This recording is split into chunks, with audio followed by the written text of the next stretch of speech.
Ugly. It was ugly, y'all.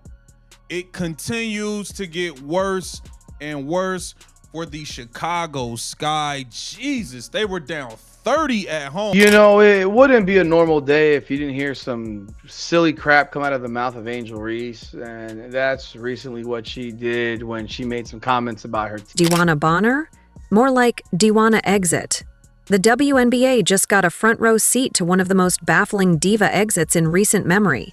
Touted as the veteran leader poised to elevate the Indiana Fever, Bonner instead turned her stint into a case study in ego over team. When asked to adapt and support a rising squad, she didn't just push back, she packed up.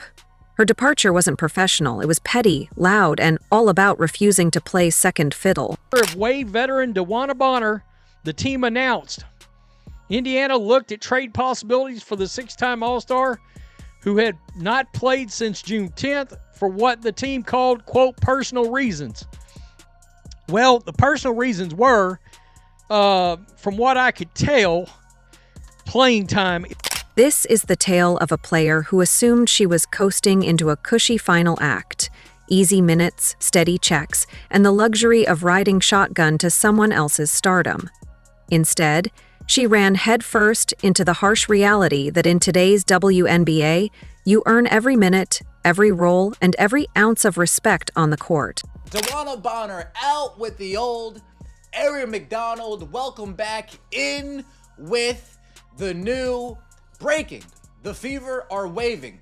Dewanna Bonner, league sources told the Indy Star, then re-signing Aari McDonald. Bonner requested a trade after feeling she couldn't find a role on the team after getting benched, along with a bevy of other reasons as we covered yesterday.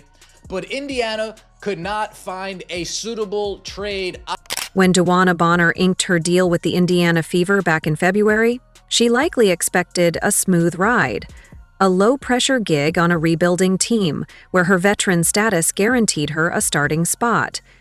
Instead, she walked into a media firestorm and a franchise electrified by Caitlin Clark, where every move is magnified, every game is high stakes, and coasting simply isn't an option. Dewanna Bonner signs a free agent contract with the Indiana Fever, and after a handful of games, wants a Fever exit, apparently. And that is a strange situation, right? Because she was embraced, she had her achievement at the beginning of the season, moving up the scoring ranks. They were referring to her as Mama Bear in training camp, and now all of a sudden that has fallen apart. She was out of the starting lineup, hadn't really produced that much, particularly on the offensive end, and this, looks poor on the franchise when it comes to the free agent moves in retrospect, the team that they put together in the offseason. I don't think it reflects well on Dewanna Bonner, whose absence was for quote-unquote personal reasons, but now it seems like she was just upset with the team and the situation overall, and it adds more drama to what has been a drama-filled season for Caitlin Clark and The signs were there from the start, but Bonner's ego clearly overpowered her awareness. Slotted into the starting five for the opening 3 games, she managed just 2.6 points per game, while shooting a disastrous 2 of 12 from the field. 2 makes in 12 attempts, hardly the production of a seasoned leader. Instead of guiding the team, she became a glaring liability, proving that experience alone doesn't win games if it's not backed by performance on the court. Her minutes had significantly dropped from last year. Well, in turn, if her minutes drop, a lot of her production numbers that she can see and the rest of the league can see also dropped with it. Look, she's just like Natasha Howard. She looks old on the court. All right, not trying to be this is not ageism. She looks like an older athlete. All right, she looks slower on the court, and the team has been lacking energy. It's been a serious problem. Seriously, long overdue. Let her go to the place where she feels she... So what did Coach Stephanie White do? She made the only logical move any coach with a pulse would make. She benched Bonner and gave the spot to Lexi Hull, a player who actually brings energy, effort, and a desire to win. It wasn't personal. It was basketball. She felt like she couldn't fit with the rotations of the team. She's upset that Lexi Hall took her spot. That's the truth. Little blonde girl from next door took her spot. That's what it was. Well, Lexi Hall is a good basketball player. I think she earned that spot, in my opinion, and she's shooting very well from three. She's an excellent three-point shooter this season. She's a sniper this season. And she hustles, she gets rebounds, she gets steals. She puts her heart out. If you are enjoying, please leave a like and subscribe our channel. And how did our veteran leader respond to this completely reasonable coaching decision? Like a spoiled child who just had her favorite toy taken away. Instead of accepting the challenge, working harder, and proving she deserved her spot back, Bonner decided to take her ball and go home. She requested a trade, citing that the fit did not work out, which is basketball code for "I can't handle not being the center of attention." But here's where it gets really pathetic. Bonner didn't just quietly ask for a trade, she completely abandoned her team. She stopped showing up to games, citing personal reasons, and left her teammates hanging for 5 straight games while she pouted about her reduced role. Personal reasons? The only personal reason here is that her feelings got hurt because she realized she might not be good enough to start on a championship contender. Dewanna Bonner continues to be out for personal reasons, and all we've heard for the last 2 weeks: give Dewanna Bonner some grace. You don't know what she could possibly be going through. Just give her some grace, okay? Okay, you're right. She's on our team. We want to support her. Let's just give her some grace. And now we get some clarity on that situation. Now we get some understanding of that situation. And all of that grace can get thrown right out the window. All that grace can get thrown right out the window. Dewanna Bonner has no intentions on returning to the Indiana Fever at all. Hard. This isn't just about basketball ability. This is about character. And Dewanna Bonner's character was exposed as paper thin the moment she faced real adversity. She signed up to be a veteran leader for a young team, but the moment that team started getting the kind of attention and pressure that comes with having a generational superstar, she folded like a cheap suit. She couldn't handle being on such a viral team, a team that loves Caitlin Clark, because deep down, she wanted to be the star herself. The jealousy is so obvious it's almost embarrassing to watch. Here's a player who spent her entire career in relative obscurity, winning championships with teams that nobody cared about, and suddenly she's thrust into the brightest spotlight in women's basketball. So the truth is, Dewanna Bonner was butthurt. That's what it comes down to. She was butthurt, her ego was bruised, and she wanted to cry and leave. This is a shame. See, if you're truly a team player, you accept that Lexi Hull's better than you. You accept being a role player and contribute of the way you can. And why do you even care at this point? You're 37 years old. You're making a lot of money for a WNBA player. Why not just ride it out? I don't understand that. You know what it was? She missed her boo thing in Phoenix, and she just want to wiggle her way out so she can go to Phoenix. Instead of embracing the opportunity to be part of something special, she resented it. She resented that 17,274 fans weren't there to see her, they were there to see Caitlin Clark. She resented that every game was sold out, not because of her veteran presence, but because of a 22-year-old rookie who had already accomplished more for women's basketball than Bonner ever will. But let's talk about the real villain in this story: the pressure from the so-called old guard of the WNBA. This is a league where veteran players have been coasting for years, comfortable in their mediocrity, content with playing in half-empty arenas for audiences that consisted mainly of family members and die-hard fans. Then, along comes Caitlin Clark, filling every arena, breaking television records, and suddenly everyone wants to know what the WNBA is all about. Instead of embracing this incredible opportunity, these bitter veterans saw it as a threat to their comfortable little world. But how did we get here? Long story short, DB thought her role was going to be one thing. She came in playing terrible, got benched, and was upset about it. Long story short, Shorty got her record and dipped. That's low-key crazy, y'all. Shorty dipped from the team for personal reasons for 5-6 games and then said she has no intentions on coming back? Because you sucked this year? She really had to be a double agent, dog. There's no way. She a career 29% three-point shooter, but she was shooting 30-footers with us. No bullshit. Like, it's no way. She was missing layups. She was getting blown by, like... The old guard couldn't stand that someone so young, so talented, and so marketable was making their league relevant for the first time in decades. They couldn't handle that their years of paying dues meant nothing when a rookie could walk in and immediately become the most important player in the sport. So they did what bitter, insecure people always do. They tried to tear down the person who was making them look irrelevant. And Dewanna Bonner, who should have been a bridge between the old and new eras of the WNBA, instead chose to side with the haters. She genuinely acted like a baby after she realized she might not start as much for the Indiana Fever, throwing a tantrum that lasted for weeks and ultimately culminated in her abandoning her team entirely. This is a 37-year-old woman behaving like a teenager who didn't make varsity. Anybody with any intuition could sort of see that this was getting odd. The amount of time that she had missed with no explanation as to why, no timeline on her return, not making the road trip, all of these things, the lack of information, the basic mystery would be enough to get anybody's spidey sense tingling about this situation. But on top of that, I'll tell you this much.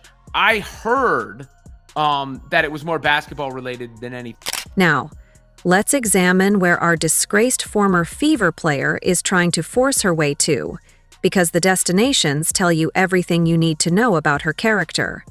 She's reportedly trying to force a move to the Phoenix Mercury, the team where she spent the first decade of her career, basically running back to her comfort zone where she can hide from the pressure of actually mattering. She could potentially be going to the Atlanta Dream, who has Brittany Griner, who famously doesn't like Caitlin Clark. And yes, we all saw that viral moment where Griner allegedly used a slur on Clark after fouling out. Even better, she could go back to the Connecticut Sun with Marina Mabrey, someone who's already shown her true colors by shoving Clark to the ground in a completely classless display of jealousy. These are the kind of players Bonner wants to surround herself with. Players who have made it clear they resent everything Caitlin Clark represents. She's literally choosing to align herself with the most toxic elements of the WNBA, rather than being part of something positive and transformative. And there's been so much speculation around her absence, but the whole thing was just kind of bizarre, and a lot of Fever fans were speculating that we're not going to see her back. And just today, it was announced that she has no intentions on returning to the Indiana Fever, and her preferred destinations are either Atlanta or the Phoenix Mercury. It's also been reported that the main reason that she wanted to leave is because things felt off from the beginning, and she thought that she would be a starter. But if you guys remember, DB was starting in the beginning of the season, and she honestly just wasn't playing her best. So Lexi Hall moved into that starting. And then she has the audacity to release a statement thanking the Indiana Fever, as if she's some gracious professional who's handling this situation with class. Who does she think she is? This is like someone who burns down your house and then thanks you for the matches. You don't get to abandon your team, leave your teammates hanging, and then act like you're taking the high road. But here's the beautiful irony in all of this. The Fever are actually better off without her, one less toxic player who clearly couldn't handle the pressure of being on a team that actually matters.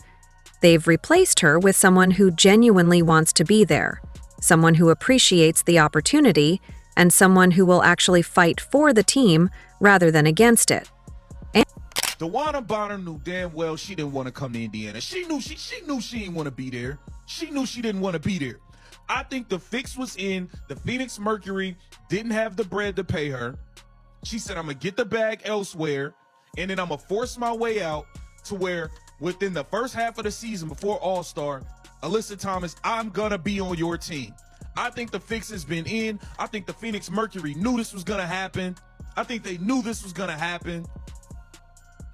I think she played bad on purpose. She plummeted her stock to the point where it's not like we could trade her. It's official. It is official, y'all.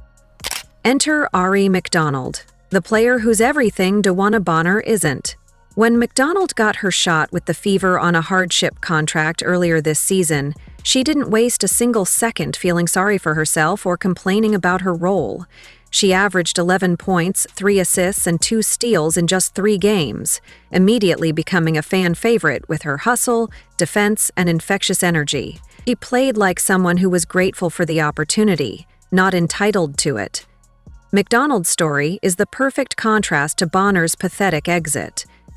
Here's a player who was cut during training camp by the LA Sparks, left without a team and could have easily given up. Instead, she stayed ready, and when the Fever called, she seized the moment. She didn't complain about not being a starter, didn't whine about her role. She just played basketball and played it with heart. The fans immediately embraced McDonald because they could see the difference. They could see a player who actually wanted to be part of what the Fever were building, rather than someone who was just collecting a paycheck. McDonald's high motor style and gritty defense struck a chord with a fan base that had been looking for players who would actually fight alongside their superstar rather than resent her success. Aari McDonald back, that's good business. Glad she's back. I knew she was waiting after all those hardship contracts were being signed by different players on different teams. I was like, man, look, Aari, not on a team yet, she's coming back. She is. Even better, McDonald immediately understood what it meant to play for the Fever in the Caitlin Clark era. She didn't see Clark's success as a threat. She saw it as an opportunity to be part of something special. Although my time with the team was brief, it immediately felt like the place to be, McDonald said when she was re-signed. Compare that to Bonner's statement about how the fit did not work out, one player embracing the moment, the other running from it. Fever Co. and GM Amber Cox summed it up perfectly. From the moment she arrived in Indy, Aari was a clear fit with the style and mentality we are building here with the Fever. Though only here a few games, her impact as a playmaker and a defender was evident. Notice the key phrase there, the style and mentality we are building. That's exactly what Bonner never understood. The Fever aren't trying to accommodate players who can't handle pressure. They're building a culture of excellence, competitiveness, and resilience. It was pretty evident that Bonner did not want to be a part of this team. The fans seemed to take her in, but that wasn't enough. The fact Bonner had 0 trade value is telling too. Aari McDonald was so impressive in her first stint in Indiana. She'll be a great fit. Now, I do feel like maybe they couldn't find a way to trade Bonner. Like I stated, the 2 teams she wanted to go to, I didn't see any use for her being there, man. Like, I'm not being disrespectful. There was just no use for her there. And she still wasn't going to start. So, I don't know, man. I don't know what she was looking for. And what about Natasha Howard, the other veteran who joined the Fever alongside Bonner? Howard's response to this entire situation has been telling. While she posted some cryptic messages on social media that could be interpreted various ways, the most important thing she did was stay. She didn't abandon her team when things got challenging. She didn't demand a trade when her role wasn't exactly what she expected. She stayed and fought, which is what professionals do. The contrast between Howard and Bonner is stark. Both players were brought in to provide veteran leadership, but only one of them actually understood what that meant. Howard is still there, still working, still trying to help the team win. Bonner is on a plane to Phoenix or Atlanta, running away from the first real challenge she's faced in years. This entire situation reveals something deeply troubling about the current state of the WNBA. There's a faction of players who would rather destroy the league's golden goose than admit they need her. They'd rather play in empty arenas and maintain their comfortable mediocrity than embrace the unprecedented success that Caitlin Clark has brought to their sport. Dewanna Bonner became the poster child for this toxic mindset. So Dewanna Bonner pulls one of the weakest moves in sports history and quits on the Indiana Fever, not even halfway through this season, man. Your ass couldn't hit the fucking side of a barn and was stinking it up every game, and you're mad about a starting spot or some bullshit? Completely lost all respect for your punk ass, man. And now your preferred destination is the Phoenix Mercury in the Dream. Oh, what? So you can go back with Alyssa Thomas and Scissor? What the fuck kind of bullshit is this? And then all the people that hate Caitlin Clark so much, the Black Clan and Black Clan panders, are sitting here supporting this weak ass move.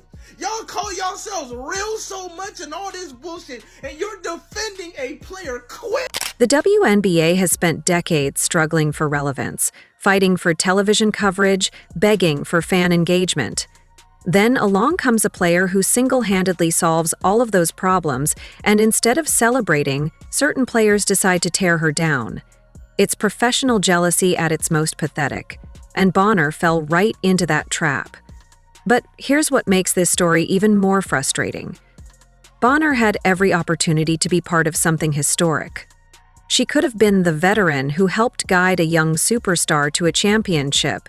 She could have been part of the team that transformed women's basketball forever. Instead, she chose to be a footnote, a cautionary tale about what happens when ego and insecurity override professionalism and common sense. The Fever's quick move to replace Bonner with McDonald sends a clear message to the rest of the league. If you can't handle the pressure of being part of greatness, there are plenty of players who can. If you're not willing to fight for your spot, there are players who will appreciate the opportunity. If you're going to prioritize your feelings over team success, there's the door.